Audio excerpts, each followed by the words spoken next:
നമുക്കിന്ന് north Indian സ്റ്റൈലിൽ mutton കറി വയ്ക്കാം. മട്ടൻ നന്നായിട്ട് കഴുകി വെച്ചു. 3 സവാള, 2 തക്കാളി പേസ്റ്റ് ആക്കിയിട്ട് അരിഞ്ഞത്, ഇഞ്ചി വെളുത്തുള്ളി ചതച്ച് വെച്ചത്. പാത്രം വെച്ചിട്ട് കടുകെണ്ണ ഒഴിച്ച് കടുക് ഇട്ട് കൊടുത്തു, വറ്റൽമുളക് ഇട്ട് കൊടുത്തു.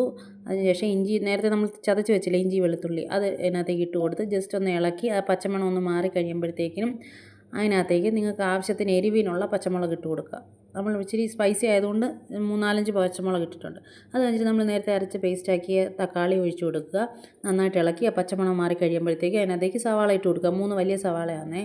സവാള ഇട്ട് കൊടുക്കുക. അതും കൂടി ജസ്റ്റ് ഒന്ന് നന്നായിട്ട് മിക്സ് ചെയ്ത് യോജിപ്പിച്ച് കൊടുക്കുക. എന്നിട്ട് ഉപ്പ് നിങ്ങളുടെ ആവശ്യത്തിന് ഉപ്പിടുക. ഇറച്ചിക്കകത്ത് നമ്മൾ ഉപ്പിട്ട് വെക്കണം കേട്ടോ. അത് കഴിഞ്ഞിട്ട് നന്നായിട്ട് ഇതൊന്ന് മിക്സ് ചെയ്തതിന് ശേഷം ഒന്ന് യോജിപ്പിച്ചതിന് ശേഷം അതിൻ്റെ ഇടയ്ക്ക് പാത്രം മാറ്റി കേട്ടോ. കാര്യം ഇച്ചിരി തോനെ ഉണ്ടായതുകൊണ്ട് നമുക്ക് ഇളക്കാൻ ബുദ്ധിമുട്ടാണ്. അതിനകത്തേക്ക് 1/4 ടീസ്പൂൺ മഞ്ഞൾപ്പൊടി, 2 ടീസ്പൂൺ മല്ലിപ്പൊടി, 3 ടീസ്പൂൺ മുളക് പൊടി, അത് കഴിഞ്ഞിട്ട് ഓരോ teaspoon garam masala, 1 teaspoon meet masala, ഇത് രണ്ടും കൂടി ഇട്ട് കൊടുക്കുക. എന്നിട്ട് എല്ലാം കൂടി നന്നായിട്ടൊന്ന് മിക്സ് ചെയ്ത് യോജിപ്പിക്കുക. യോജിപ്പിച്ച് നന്നായിട്ട് ആ പച്ചമണം മാറുന്നിടം വരെ നമ്മളൊന്ന് ഇളക്കി ഒന്ന് ചെറുതായിട്ട് ഒന്ന് മിക്സ് ചെയ്ത് കൊടുക്കുക. അതിനുശേഷം നമ്മളിതിനകത്തേക്ക് കസൂരി മേത്തി ഇടുന്നുണ്ട് കേട്ടോ. അതും കൂടി ഇട്ടിട്ട് അതൊന്ന് മിക്സ് ചെയ്ത് കൊടുത്തതിന് ശേഷം നമുക്ക് ഇതിനകത്തേക്ക് ഉപ്പിട്ട് വെച്ച മട്ടൻ ഇട്ട് കൊടുക്കുക. എന്നിട്ട് അതെല്ലാം കൂടി ഒന്ന് നന്നായിട്ട് യോജിപ്പിച്ച് വെക്കുക. ഇത് നമ്മൾ കുക്കറി അടിക്കുന്നില്ല കേട്ടോ. ഇതിനകത്തിരുന്ന് തന്നെ വേവാണ്. ഇളം മട്ടനാണ്, ഇതിനകത്തിരുന്ന് തന്നെ വേവുക. നിങ്ങൾക്ക് മട്ടൻ ഇച്ചിരി മുറ്റിയതാണെങ്കിൽ അത്രയും കൂടി നേരം വേവിക്കണം. നമ്മളിവിടെ 1-1.5 മണിക്കൂർ വേവിച്ചിട്ടാണ് കുറുക്കി എടുത്ത് നല്ലതായിട്ട് വേവിച്ചെടുത്തത്.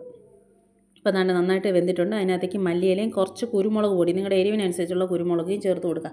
നമ്മളിവിടെ കുറച്ച് സ്പൈസി ആയിട്ടാണ് വെച്ചത്.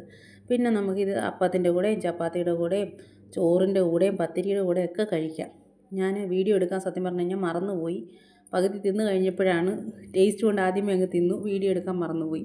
പകുതി തിന്ന് കഴിഞ്ഞിട്ടുള്ള വീഡിയോ നിങ്ങൾ കാണുന്നത് കേട്ടോ. അപ്പം നന്നായിട്ടുള്ള കുറുകിയ നല്ല വെന്ത മട്ടൻ അതാണ്ടേ. അപ്പം ഞാൻ കഴിക്കുന്നതാണേ.